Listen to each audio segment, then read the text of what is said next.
les pharaons. Oui, les pharaons d'Égypte. Oui, oui, oui. C'est exactement ce que nous sommes en train de demander à nos équipes africaines. On les demande d'avoir du caractère. On les demande de savoir comment gérer le score. Quand on met une équipe 1-0 ou 2-1, de savoir comment la gérer. On est en train de demander à nos coachs de ne pas avoir un plan de A à Z, mais d'avoir un système de A, B, C. Et le comportement de l'adversaire va nous permettre de savoir si on va arriver à Z ou pas. C'est ce qu'on les demande. Pendant votre match, vous avez montré beaucoup d'attitude, beaucoup de caractère, beaucoup de résilience. Le Congo, la Côte d'Ivoire, le Sénégal, l'Égypte vous a parlé à travers ce match. Ça, c'est comme ça qu'on veut que vous préservez le score. Ça, c'est comme ça qu'on veut que vous jouez quand vous êtes mené. Ce n'est pas si dur parce qu'on a les atouts et les qualités pour pouvoir aller loin dans cette Coupe du Monde.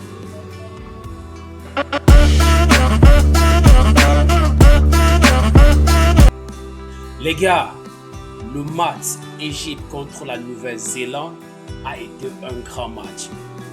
Ce match a montré tout ce que nous, les Africains, nous attendions de nos équipes qui sont actuellement à la Coupe du Monde. De prime abord, l'Égypte a été menée. Oui, l'Égypte a été menée 1-0. Mais la bonne nouvelle, c'est que l'Égypte n'a pas paniqué. Les Égyptiens sont restés tranquilles. Les Égyptiens ont continué à développer leur jeu comme s'ils étaient à égalité avant de monter d'un cran. Et quand ils sont montés d'un cran, ils ont égalisé. Par le biais de Zico, ils ont égalisé. Et c'est ça exactement qu'on attend des équipes africaines. Donc si on est mené, on continue à construire notre jeu. On ne panique pas. Surtout quand on est encore à la première mi-temps. Ça ne sert à rien de passer complètement à l'offensive et doubler la défense et de prendre un deuxième but qui va venir nous frustrer, qui ne sera pas bien pour notre psychologie. C'est ça qu'on demande.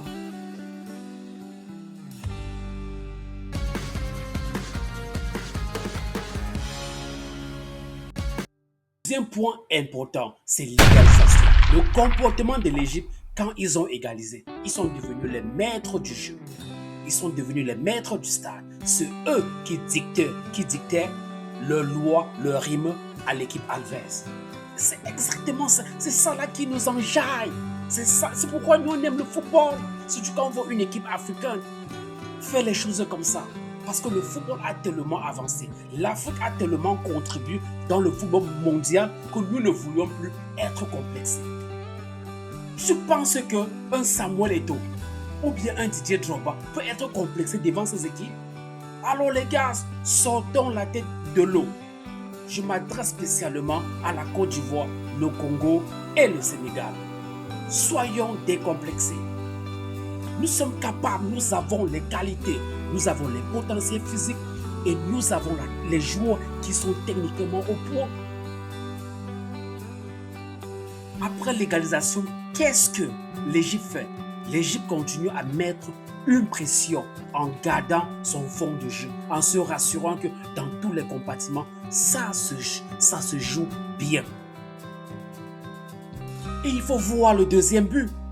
Une belle combinaison entre Mohamed Salah et Zico. Et Mohamed Salah place ce ballon. C'est propre, c'est trop propre, c'est limpide les gars. Et son fond. Voilà ce que nous voulons voir.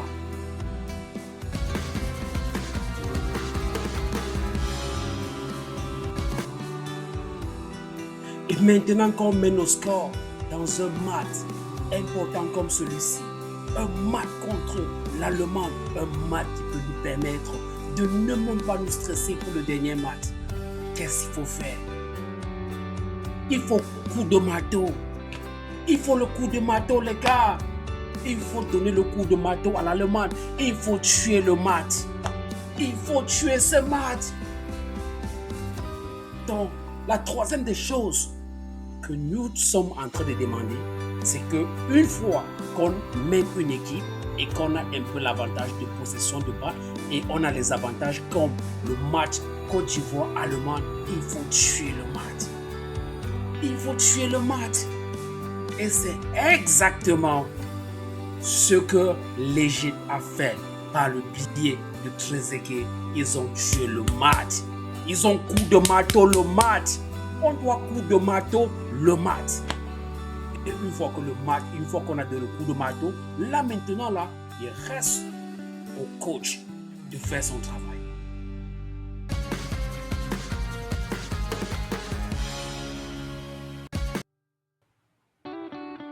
Oui, il reste au coach parce que pour qu'on puisse assurer, il faut qu'on doit avoir un coach qui prend ses propres décisions sans être influencé.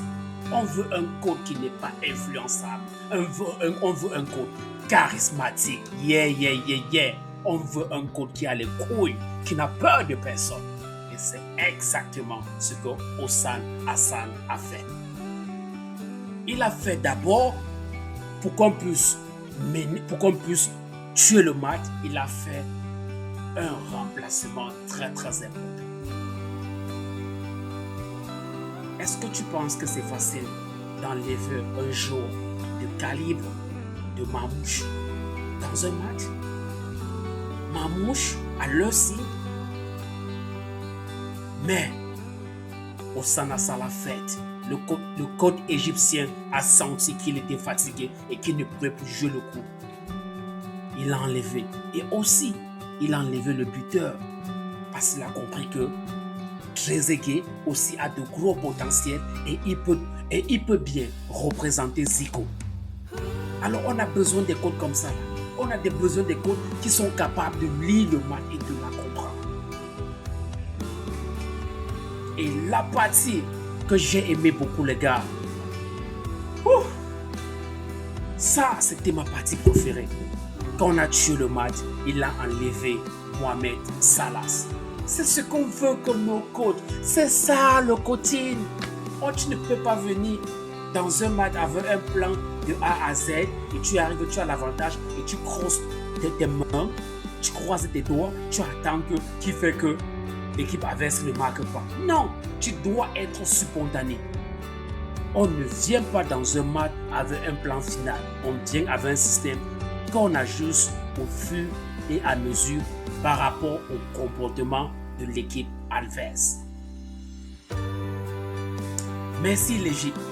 Merci pour la grosse leçon. J'espère que les autres ont appris.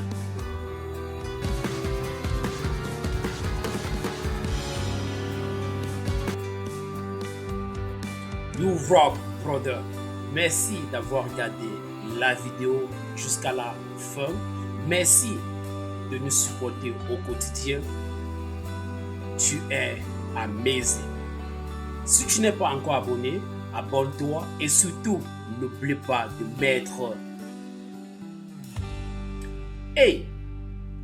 Quelles sont tes impressions par rapport à cette vidéo? Est-ce que tu penses que la Côte d'Ivoire, le Sénégal, le Congo doit suivre l'exemple de l'Égypte ou bien doit copier les stratégies du coach égyptien?